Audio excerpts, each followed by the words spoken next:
Nigerian government continues to allow the killing of Christians, the USA will immediately stop all aid and assistance to Nigeria. We're going to do things to Nigeria that Nigeria is not going to be happy about and may very well go into that now disgraced country, guns are blazing, to completely wipe out the Islamic terrorists who are committing these horrible, horrible atrocities. I'm hereby instructing our Department of War to prepare for possible action. If we attack, it will be fast, vicious, and sweet, just like the terrorist thugs attack our cherished Christians. All right. There we have it. President Trump doing what President Trump does. We got some people here. AC, good morning, and Lucas, good morning. Good to see you guys. That's a little follow-up from what we talked about a few weeks back. The Nigerian persecution of Christians has continued to go on. It's been in the news.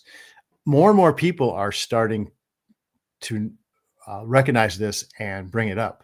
It's actually been a pretty big story since we last talked about it. And again, as I mentioned in my podcast then, it was, of all people, Bill Maher that brought this to everyone's attention. So good for you, Bill Maher. You used your microphone. You stumbled into something really positive and good for the country. So, and that's, like I said, that's what Trump has done, is he's declared Nigeria a country of particular concern, which means we have options economically and,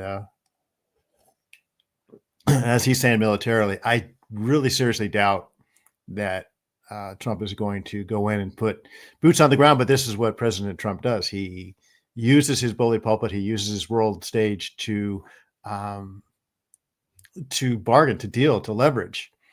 And he has the ultimate leverage of the American military. He can go in. We can go into Nigeria anytime and start taking out those Muslim terrorists, like he called them what they are. And the government of Nigeria knows it, because they've seen what he did in Iran, and they've seen what everybody knows what the U.S. military can do. So this is Trump, like I said, doing what he does best. He puts out these threats, and the Nigerian government is sitting up and taking notice. They know that he just might be crazy enough to do it. And that's what you want. That's what you want in a leader. That's what will solve situations like this. Strongly worded letters are not going to do it. So let's see. Yeah, Nicki Minaj, the rapper, who surprised me praising the president. Yeah, I saw that too. I've seen that from her. As weird as she comes off and as ditzy and dumb as she comes off, I think that's all an act. I've seen her talk about things like this before in a very serious mode that doesn't fit her persona, doesn't fit her character. So, but yeah, I mean, of two people to be responsible for bringing this to the public's attention is Bill Maher and Nicki Minaj. So, whether whoever's doing it, we can really be thankful that they are. So hopefully this means our prayers are being answered and heard by God. And of course they are. And for the people of Nigeria, I know that there's been more attacks.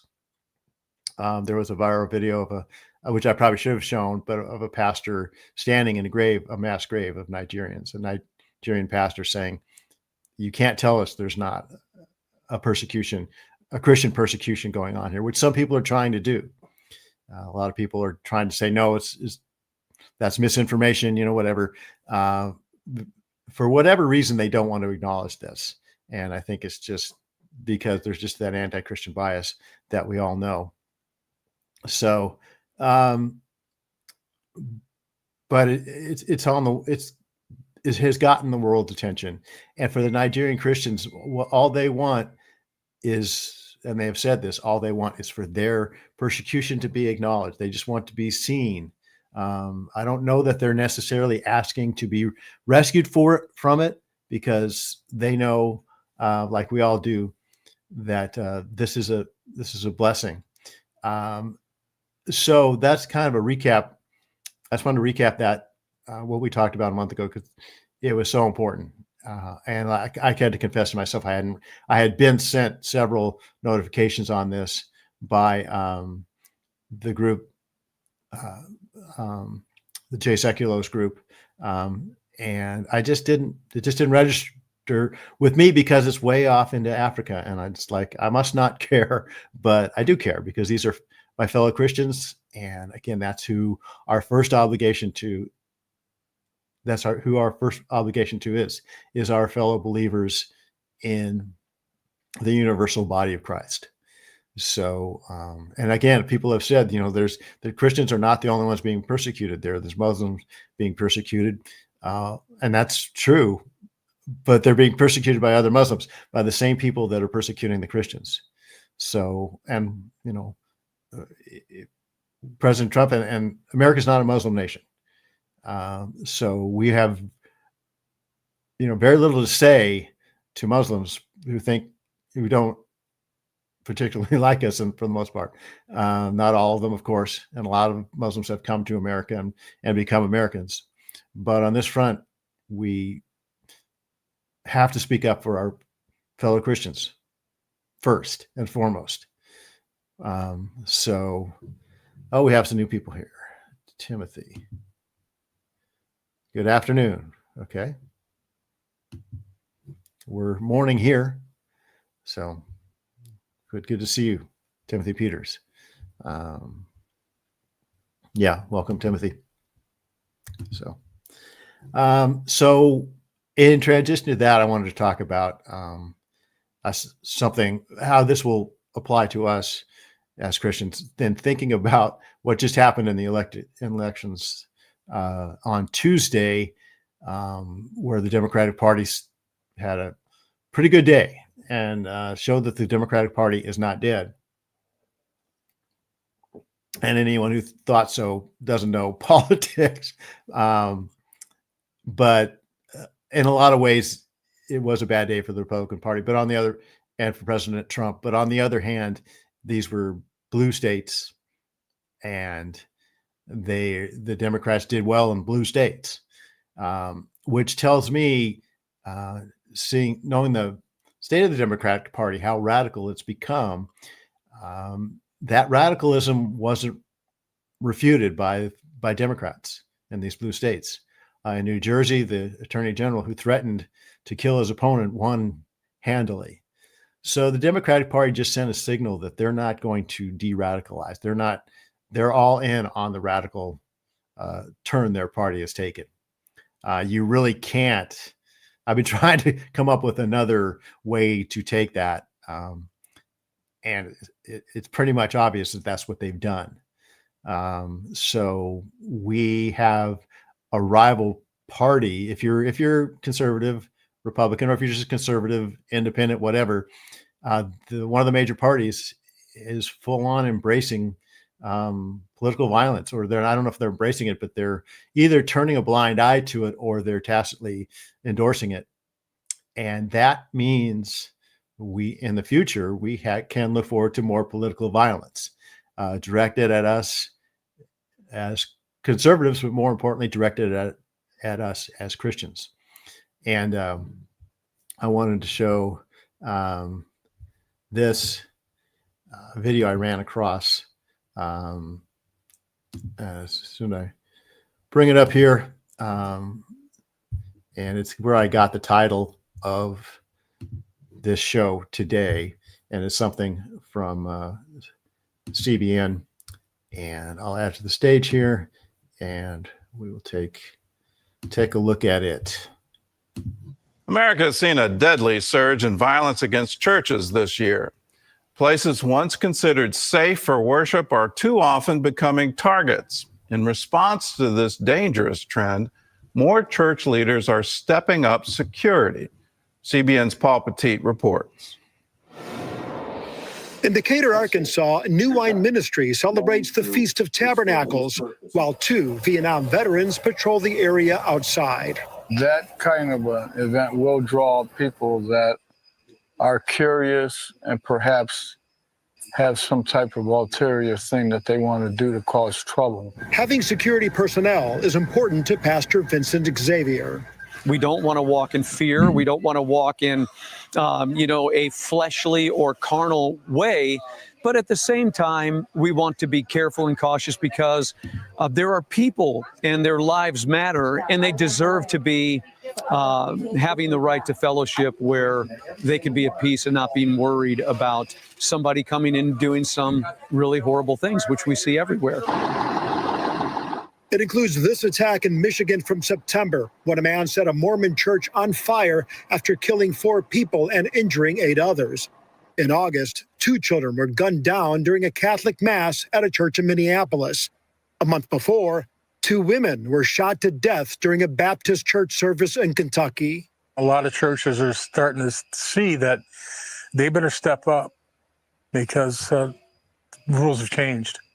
It's a whole different game now, and the game is not something you can shy away from.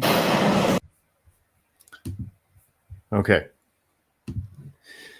So now that struck a particular chord with me, seeing those patrols out on that church in Arkansas, because I have the same thing in a different way, but essentially the same thing where we have at my church.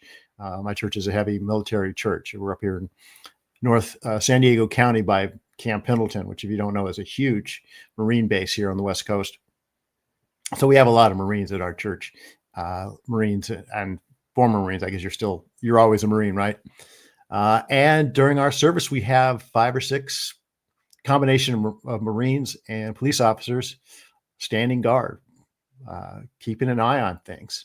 The church I went to before, this very large church I've told you about, had a huge security team, armed security team, because we had received so many threats, and it's something that's a reality now. We've seen it into, like they said, whether it's Mormon church, whether it's Catholic church, Baptist church, synagogues. Here in San Diego County years ago, we had a synagogue attack. It's just a reality we face, and it's something we sign up for as Christians. But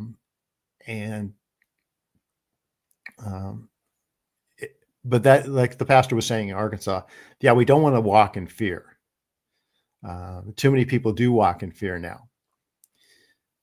But those people that are at church, and if you remember a month ago, I praised the courage and the faith of the Nigerian Christians who were holding a service in the rubble of their church that had been attacked weeks before. And they didn't run and hide. They said, this is our church, and we're commanded to assemble. When the God says, don't forsake the assembling of the saints, he didn't put a exception there. He didn't say, well, unless you think it might be, you might get shot, or like here when we did such a disappointing. It was so disappointing during all the lockdowns with COVID that everybody stayed home because they might get sick. And, it's just, that's not what God said. He didn't say, just assemble when you think it's safe or when you know it's safe, because this life, this bodily, temporary condition you have here on earth in your body is the most important thing. No, we need to think eternally. The most important thing, and I told you about this in Hebrews 11 when it says, do not forsake the assembling of the saints, as is the habit of some, is because before that, in Hebrews 11, God lays out the entire plan of salvation. Why the law wasn't enough, and Moses wasn't enough, and the sacrifices wasn't enough. He had to come to earth in bodily form, send his only begotten son to be the sacrifice, the perfect sacrifice that was good enough. Therefore, do not forsake assembling together, as is the habit of some, because that's how important our assembling together is. That's the whole reason we assemble together, is because of this entire story that God has chosen to make us a part of. So, but one of the things he promises is when we do assemble together as a body, that we will be persecuted. We'll have trouble. People won't like it. People don't like people who are lost, people who are in darkness, don't like the fact that all these Christians are around shining light. Okay. People who are used to the darkness don't like people who shine light. Okay. So they will react negatively, and it's something that we can count on. So let's see, Lucas, what you got? The church in the West is under attack from a different front. They let us grow complacent to the point we forget what persecutions hurts. Yeah, we've had it good. Years ago, I went to Eastern Europe on a mission. And I mean, years and years ago, okay, back in college when the Iron Curtain was still up. And we kind of came in there with the attitude, we were based out of Austria, and we took these vans full of Bibles, which I'll have to tell the story of that again sometime soon. But we smuggled Bibles and Christian literature into Eastern Europe, which was under communist control. And we ministered to the Christians in these countries. And we came in with the attitude that we were going to minister to them, and we were the superior Christians and they were not, because we have all this freedom, access to all these resources. But the Christians back there were these poor Christians that needed our help. And that wasn't true. And they let us know that. They said, actually, we're praying for you. Thank you for praying for us, because we were praying for them and we told them that. But they said, well, we're praying for you, that you will, in the West, churches in the West will undergo persecution like we do. So you'll know really what it means to be a Christian. And that kind of blew us away. So for the past 40 years, Christians, and before that, Christians in persecuted countries have been praying for Christians in the West to undergo persecution, so we will be stronger in our faith. And like Peter and John did in Acts, rejoice that we've been found worthy to be persecuted for Christ, for our faith. And that's what the Nigerian Christians are saying too. They're not saying, hey, rescue us from this persecution and take us out. They said, no, we're here. And I think they're willing to, it seems like they're willing to die for the faith. But the one thing they want everyone to know is they don't want their sacrifice to go unnoticed. They are really asking the West to acknowledge their sacrifice. And again, we'll help them, which is great, which we need to do. But they're not asking us for anything other than to acknowledge their sufferings and their sacrifice. And some of them are, obviously, pastors are saying, hey, put a stop to this. But so let's see. My pastor Khan grew up in communist China and has shared some stories. Yeah. His family fled Russia. Okay. Yeah. And when I was in college, I was in Vienna, Austria, helping refugees who had crossed the Iron Curtain. One of them was from China, a lot of them from Eastern Europe. It was bad news. It was very bad news. But the church in China even grew through all that persecution and is now a strong church, as bad as China is, right? So I just thought I'd throw up some Bible verses here. Oops, I'm going to remove that and stop screen. I was getting good at this and I just flubbed. So these are some Bible verses that on persecution, and I think we all know them, but it's good to go over them again. Are we there? We are there. Okay, good. So 2 Timothy 3, 11 through 12. My persecutions and suffering that happened to me at Antioch and Iconium and Lystra, which persecutions I endured, yet from them all the Lord rescued me. Indeed, all who desire to live a godly life in Jesus Christ will be persecuted. Okay. And let's go just through a couple. John 15, 19 through 20. If you are of the world would love you as its own. But because you are not of the world, but I chose you out of the world, therefore the world hates you. Remember the word that I said to you, a servant is not greater than his master. If they persecuted me, they will also persecute you. If they keep my word, they will also keep yours. Okay. So, and it goes on. There's lots of other ones we can look at. This has 10. Actually, there's more than that. I couldn't quite find the one I wanted before, where it says, fear not what they can do to your body. But the body is just temporary. They can't hurt your soul. So, hey, see what you got. In China, they had underground Bible study, or is that North Korea? Either way, bless the people. I think it's both. So I think there's an underground church in a lot of different countries. But you can get more persecuted than in China and North Korea and in the Soviet Union and the communist bloc, like I saw. That was about as bad as it gets. And now in Nigeria, it's over the top bad, because they have people coming in all sorts of ways. It seems that these people relish in the violence. They're not content to just kill it's just horrible beheadings and machete attacks and burning all alive, all this kind of stuff.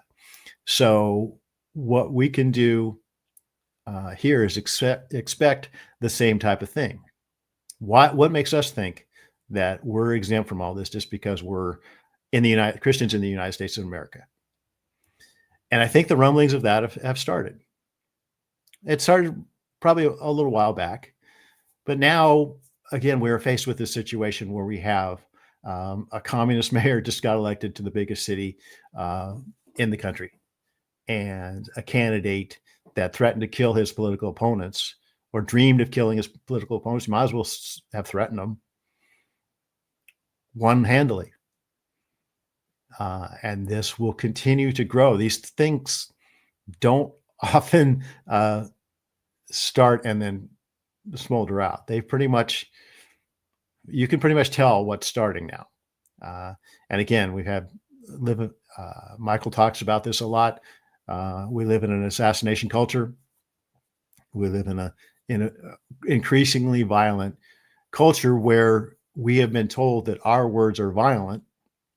When we talk about what we believe, when we share our biblical worldview, we're told that that's violence on other people, and therefore that justifies their physical violence against us. And that's going to continue to grow. It's pretty obvious. There's been 1,400, last year, or attacks, since 2018, something like that, which is a graphic I forgot to put up. But these things are growing, and attacks like we saw on the video, situations like we saw in the video, are increasing. And my wife and I were sitting in church a month ago after that Mormon church attack, and she confided in me afterwards. She was thinking, what would happen if someone came in with that kind of ill intent to harm us? And I told her, hey, there's like 5 or 6 Marines and cops outside. They have to get through them to get through us. But still, she said, the fact that I had to think about it, here I am in a worship service, and I have to think about this kind of thing. And then we realized this is what Christians have had to think about for 2,000 years. And we've had this little peaceful bubble that we've been in that may be about to burst, and we may be faced with, maybe it won't be as severe. It probably won't be as severe as Nigeria. What could be more severe, or even as severe as Nigeria, right? But that doesn't mean it won't be persecution. That doesn't mean it won't be trouble. And that's what we'll have to face, because we're Christians, and that's what God promises. We're followers of Jesus Christ, and the world does not like that. It doesn't like Jesus, and therefore Jesus said, a servant's not greater than his master. We're servants of his. He said, if they persecute me, they're going to persecute you. And it'll be a winnowing process, threshing process, right? We'll separate.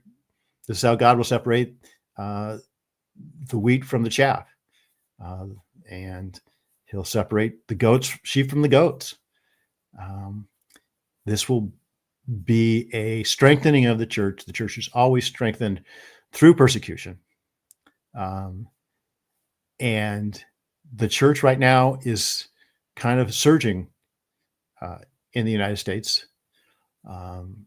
Charlie Kirk's assassination had a huge unintended effect in bringing people back to church, bringing people back to their faith. And Satan's not going to like that at all. And we've already seen what he's trying to do has been trying to do to quell that, to knock that down, to stop that. But I don't think it's going to stop. But I don't think Satan's going to stop either. And those enemies, those who hate Jesus, will not stop. So we'll see the more our faith surges because of that kind of trouble, the more Satan's going to come against us. So we can expect this kind of thing from the outside. Okay, we can expect outside threats. Next week, I'm going to kind of look at the other side of the coin and talk about the threats that are going to come from within the church, because we have to, as much as the Bible promises that we will have outside trouble, it also says we need to be aware of inside trouble that's come from within the church. And so that's what I want to talk about next week. But for now, just know that as Christians, as little Christs, and I don't shy away from the word Christian. And that's one other subject I'll talk about coming up is the word Christian versus a lot of people like to substitute things like that. A lot of Christians don't seem to like that word, but that's what we are. We're little Christ. We're followers of Christ, and we're his family, and we're each other's family. And those outside that family, a lot of times, do not like that we are, and we're having an effect. You know, God is moving in our country. God is moving in the Western world. And Charlie Kirk's assassination was the spark that lit the powder keg. And so God is moving, and there will be resistance. And we will be targets of that resistance. Okay. So, and again, it's something that's been prayed for us for decades. Persecuted Christians have been praying for us that we would experience persecution. And again, in whatever form or severity it comes, it doesn't really matter. Like Peter and John, we need to rejoice that now we're going to be counted as worthy to suffer for Christ. Okay.